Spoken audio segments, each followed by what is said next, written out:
আসসালামু আলাইকুম রহমতুল্লাহ। একটা বিষয় কি যে এত খারাপ অবস্থা দেখার জন্য কেউ প্রস্তুত ছিল না পুঁজিবাজারে।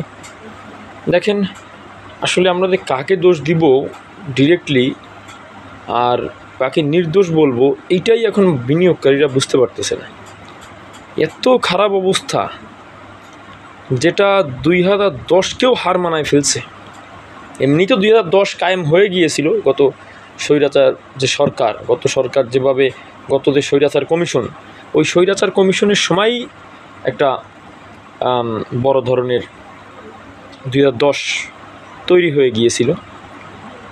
2010-এর সময় যে অবস্থা, কিন্তু এই গভর্নমেন্ট আসার পরে অবস্থা আরও খারাপ হলো। এটা কোনো পতনের সঙ্গে তুলনা করা যাবে না, কোনো পতনের সঙ্গে না। অতীতকালের সব ভয়াবহ পতনকে হার মানিয়ে ফেলছে বর্তমান মার্কেট। আপনি যদি দেখেন কি করতেছে মার্কেটে, দায় কেউ নিচ্ছে না, কেউ এর দায় স্বীকার করতে রাজি না। আমরা সাডেনলি আমি গিয়ে ওখানে উপস্থিত হয়েছিলাম, কিছু মানুষ সাক্ষাৎ করতে গিয়েছিল, এর দায় কেউ নিতে চায় না। দায়টা দিতে চায় বিনিয়োগকারীদের। সমস্যাটা কি জানেন? ওই যে আমি বলেছিলাম, আমার ভিডিও দেখবেন, আমি বলেছিলাম তাহলে সব দোষী বিনিয়োগকারীদের। আপনারা ডাকতেছেন আসেন আপনারা, আর আসার পরে সব দোষ বিনিয়োগকারীদের। দেখেন, এই সপ্তাহের আজকে মঙ্গলবার, রবি সোম মঙ্গল 3 দিনই আমরা মার্কেটের ভয়াবহ অবস্থা দেখলাম।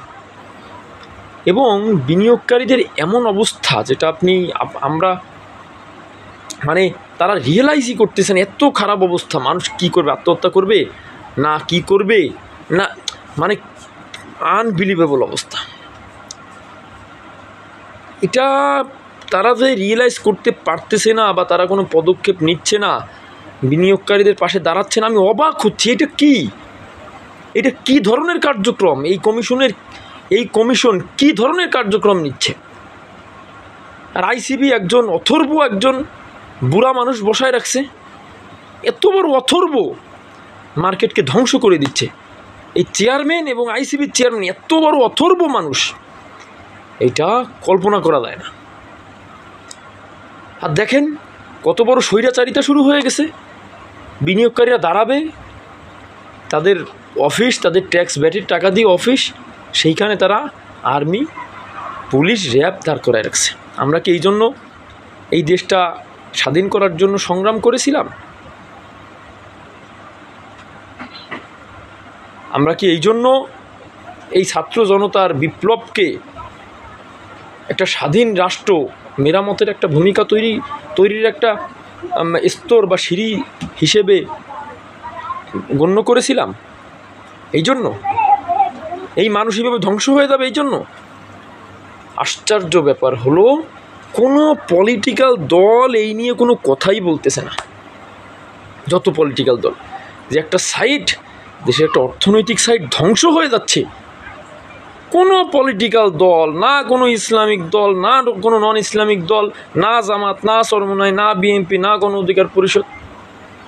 আশ্চর্য ব্যাপার, আমরা কোন দেশে বসবাস করতেছি? একটা জালেম সরকার আমাদের শেষ করে দিয়ে গেল, আর এরা এসে, এই কমিশন এসে এমন সিদ্ধান্ত নিল, কেউ তাদের বলার কিছু নেই। এই সরকার তাদের কিছু বলতে পারে না, বিরোধী মতগুলোকে তাদের কিছু বলতে পারে না, ইচ্ছা মতন সিদ্ধান্ত নিয়ে মানুষকে ধ্বংস করে দিল। আমি আশ্চর্য হয়ে যাই। আমি দেখতেছি আসলে দেশের জনগণের প্রতি কারোর কোনো মায়া নেই, কারোর। এই কারণে কঠিন থেকে কঠিন সিদ্ধান্ত তাদের ওইখানে দাঁড়ানো না। তাদের ওইখানে দাঁড়াবো কী জন্য? তাদের ওইখানে দাঁড়ানোর স্পেস ফাউন্ডেশন আমাদের নাই, আমরা সেই একতাও আমাদের মধ্যে নাই। কী জন্য দাঁড়াবো তাদের ওইখানে? কিন্তু এইভাবে দেশ চলতে দেওয়া যায় না, এইভাবে মানুষ নিঃস্ব হয়ে যাবে, এই নিজের চোখে দেখা যায় না।